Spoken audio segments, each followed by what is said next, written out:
आज की कहानी है दोस्तों, महात्मा और ठग। एक बार की बात है, ढोलकपुर गांव में एक महात्मा रहते थे। पूरे गांव में वो अकेले महात्मा थे जिन्हें पूरे गांव से कुछ न कुछ दान में मिलता रहता था। दान के लालच में उन्होंने गांव में किसी दूसरे महात्मा को नहीं रहने दिया और अगर कोई आ जाता तो उन्हें किसी भी प्रकार से गांव से भगा देते थे। इस प्रकार उनके पास बहुत सारा धन इकट्ठा हो गया था। वहीं एक ठग की नज़र कई दिनों से उस महात्मा के धन पर थी। वो किसी भी प्रकार से उस धन को हड़पना चाहता था। उसने योजना बनाई और एक गरीब का रूप बनाकर महात्मा के पास पहुंच गया। उसने महात्मा से अपना शिष्य बनाने का आग्रह किया। पहले तो महात्मा ने मना किया, लेकिन फिर थोड़ी देर बाद मान गए और ठग को अपना शिष्य बना लिया।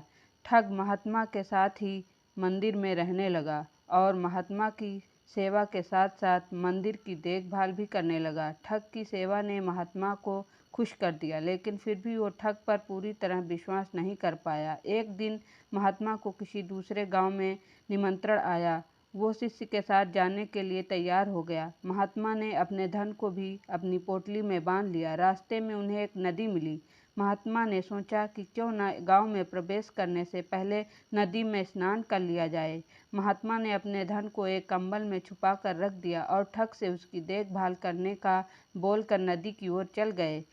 ठग की खुशी का ठिकाना नहीं रहा। जिसे जिस मौके की तलाश थी वो मिल गया। जैसे ही महात्मा ने नदी में डुबकी लगाई, सारा सामान ठग लेकर भाग खड़ा हुआ। जब महात्मा वापस आया, उसे ना शिष्य मिला और ना ही अपना सामान। महात्मा ने ये सब देखकर अपना सिर पकड़ लिया।